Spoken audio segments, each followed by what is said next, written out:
Hello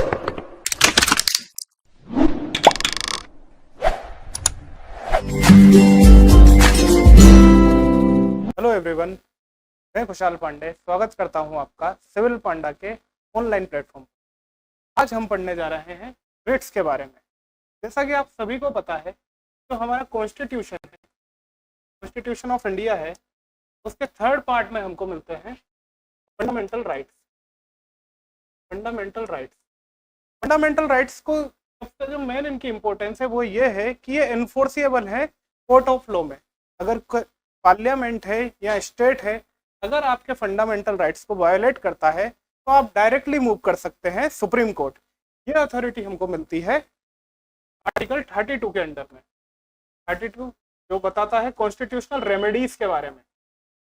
constitutional remedies, अगर आपके fundamental rights violet होंगे तो उनकी रेमेडी आपको क्या मिलने वाली है, ये गिवन है आर्टिकल 32 के अंडर। और बिना रेमेडीज के अगर हम देखें तो फंडामेंटल राइट्स मीनिंगलेस हो जाएंगे, उनका कोई मीनिंग ही नहीं रहेगा। इसलिए जो मोस्ट इंपॉर्टेंट आर्टिकल है फंडामेंटल राइट के अंदर वो है आर्टिकल 32। इसकी इंपॉर्टेंस को दिखाने के लिए एक स्टेटमेंट है जो डॉक्टर अंबेडकर का है। उन्होंने इसको बोला है heart and soul of the Indian constitution. उन्होंने इस आर्टिकल को बताया है heart and soul of the Indian constitution. वो इसीलिए है क्योंकि इसके बिना बाकी के जो फंडामेंटल राइट्स हैं वो मीनिंगलेस हो जाएंगे। आर्टिकल 32 के अंडर जब आप सुप्रीम कोर्ट जाते हो अपने फंडामेंटल राइट्स को एनफोर्स करवाने के लिए, तो जो डिसीजन या जो रेमेडी सुप्रीम कोर्ट आपको देता है वो देता है in the form of writ jurisdiction. और इसमें वो रिट्स इशू करता है। जिस भी कारण से आपके फंडामेंटल राइट वायोलेट हुए हैं, उनके रेमेडीज के तौर पे वो रिट के थ्रू आपको जस्टिस प्रोवाइड करवाता है। तो 1 बाय 1 5 प्रकार की रिट्स होती हैं। 1 बाय 1 हम उनको डिस्कस करते हैं यहाँ पर। तो पहली जो रिट होती है जो हम डिस्कस करने जा रहे हैं वो होती है हैबियस कॉर्पस। ये एक लैटिन टर्म है जिसका मतलब होता है to have the body of, the body of.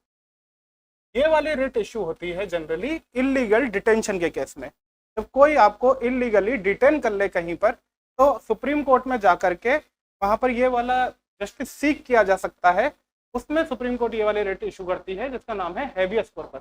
इसके अंडर में क्या होता है कि जो इलीगली डिटेन्ड पर्सन है उसको जल्दी से जल्दी, जनरली 24 आवर्स के अंडर में सुप्रीम कोर्ट के सामने पेश करना होता है। और फिर सुप्रीम कोर्ट ये चेक करती है कि जो डिटेंशन है वो लीगल है या इलीगल है। और अगर वो इलीगली डिटेंशन होता है तो वो उसको तुरंत क्वेश करती है और आदमी को फ्री कर देती है। यही पहली रेट होती है हैबियस कॉर्पस।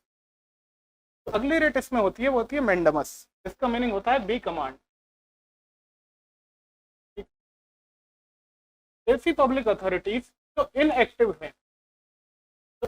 हैं और अपना काम सही से नहीं कर रही हैं, उनको एक्टिव होने के लिए और अपना फंक्शन परफॉर्म करने के लिए सुप्रीम कोर्ट जो रिट इशू करती है उसको बोलते हैं मैंडेमस, यानी कि be command. Be command you to perform your duties.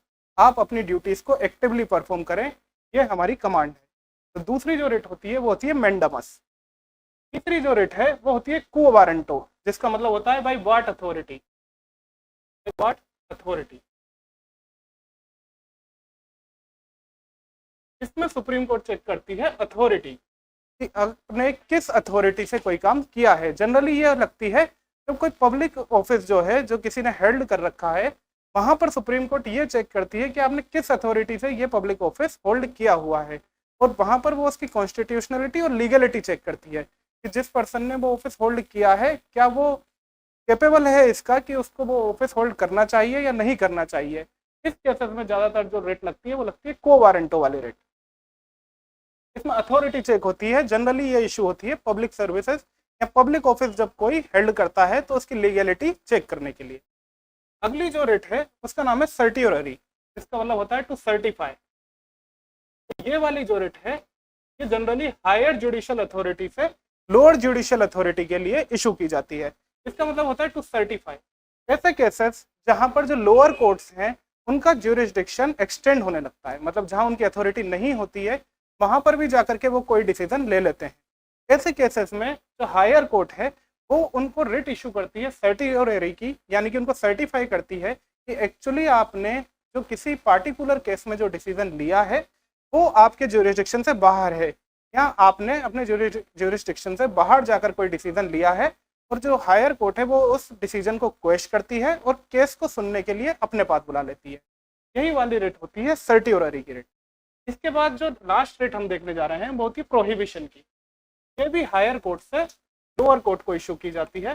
जब लोअर कोर्ट कोई केस सुनने जा रही है, किसी केस पे ज्यूरिसडिक्शन देने जा रही है जो उसके अथॉरिटी से बाहर है, तो जब वो ज्यूरिसडिक्शन दे रही होती है तो कोर्स ऑफ द ज्यूरिसडिक्शन जब पूरा हुआ ही नहीं है या ज्यूरिसडिक्शन जिस पे शुरू ही होने वाला है केस, उससे पहले ही उसको हायर जो कोर्ट है वो प्रोहिबिशन की रिट इशू करके बोल देगी कि ये जो केस आप सुनने जा रहे हैं ये आपके ज्यूरिसडिक्शन से बाहर है, आप इसको हमें भेज दीजिए। तो ज़्यादातर जो कन्फ्यूजन होता है स्टूडेंट्स को वो होता है सर्टियोररी और प्रोहिबिशन के बीच। तो इनको भी हम एक बार क्लियर कर लेते हैं। देखिए, जैसा कई लोग बोलते हैं कि जो प्रोहिबिशन की रिट है ये प्रिवेंटिव होती है। ये प्रिवेंटिव होती है मतलब डिसीजन अभी आया नहीं है, केस सिर्फ शुरू होने ही वाला है, उससे पहले ही क्वेश्चन कर दिया गया है उसको और बुला लिया गया है कि आपकी अथॉरिटी यहाँ नहीं है, आप इस केस को ट्रांसफर कर दीजिए। जबकि सर्टियोररी जो है ये ज़्यादातर क्यूरेटिव टाइप की होती है कि जो लोअर कोर्ट है उसने केस सुन भी लिया है और उस पर कुछ फैसला दे भी दिया है, लेकिन हायर कोर्ट को बाद में ये रियलाइज हुआ कि जो फैसला आपने दिया है वो आपके ज्यूरिसडिक्शन से बाहर है, तो वो उस फैसले को क्वेश्चन कर देगा और केस को अपने पास बुला लेगा। तो अब मुझे लगता है कि आपको इन दोनों में डिफरेंस समझ आ गया होगा। तो यही थी 5 तरीके की रिट्स जो सुप्रीम कोर्ट इशू करती है फंडामेंटल राइट्स को एनफोर्स करवाने के लिए।